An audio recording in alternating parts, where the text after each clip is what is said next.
Salam sigap dan shalom.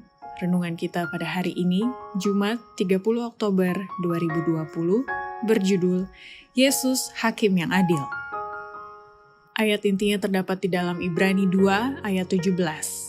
Itulah sebabnya, maka dalam segala hal ia harus disamakan dengan saudara-saudaranya, supaya ia menjadi imam besar yang menaruh belas kasihan dan yang setia kepada Allah untuk mendamaikan dosa seluruh bangsa. Pena Inspirasi menjelaskan yang dimaksud dengan dasar pertimbangan keputusan dari judul renungan pagi ini, Yesus Hakim yang Adil, di saat Yesus melayani sebagai imam besar di surga, adalah sebagai berikut.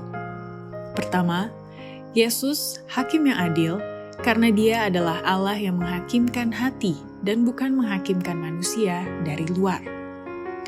Banyak orang akan berada di surga yang dianggap tetangganya tidak akan pernah masuk ke sana. Orang menghakimkan dari luar, tetapi Allah menghakimkan hati. Lalang dan gandum, biarlah bertumbuh bersama-sama sampai kepada masa penuaian. Dan penuaian itu adalah akhir dari masa percobaan.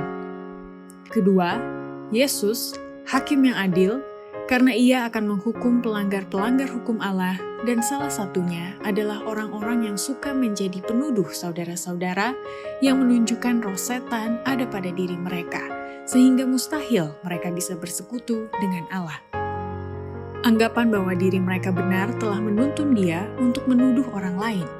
Dia menghakimi orang lain sebagai pelanggar-pelanggar hukum Allah. Dengan demikian, ia justru menunjukkan roh setan, yaitu penuduh saudara-saudara. Dengan memiliki roh yang seperti ini, mustahil bagi dia bersekutu dengan Allah.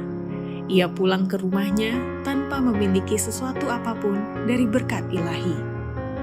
Ketiga, Yesus, Hakim yang Adil, karena Ia akan menyerahkan persoalan umatnya kepada Allah Bapa untuk menghakimkan, atau dengan kata lain, Ia tidak menggunakan kekerasan untuk melepaskan diri umatnya. Dalam perumpamaan tentang hakim yang tidak adil ini, Kristus telah menunjukkan apa yang harus kita lakukan. Tidakkah Allah akan membenarkan orang-orang pilihannya yang siang malam berseru kepadanya? Kristus, teladan kita, tidak berbuat apa-apa untuk membenarkan atau melepaskan dirinya sendiri. Ia menyerahkan persoalannya kepada Allah.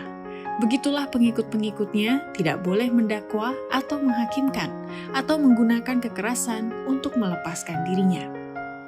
Keempat, Yesus, Hakim yang Adil, karena Ia akan menghukum orang-orang yang tidak berbelas kasihan dan meminta pertanggungjawaban mereka yang telah menyebabkan derita tubuh dan jiwa pada ahli warisnya. Sekarang, orang yang mengaku Kristen mungkin merampas dan menindas orang miskin. Boleh jadi mereka merampok perempuan janda dan yatim piatu. Mereka dapat memanjakan kebencian yang berasal dari setan karena mereka tidak dapat mengendalikan angan-angan hati umat Allah. Tetapi untuk semua ini, Allah akan membawa mereka ke dalam penghukuman. Mereka akan mendapat penghakiman yang tak berbelas kasihan karena tidak berbelas kasihan.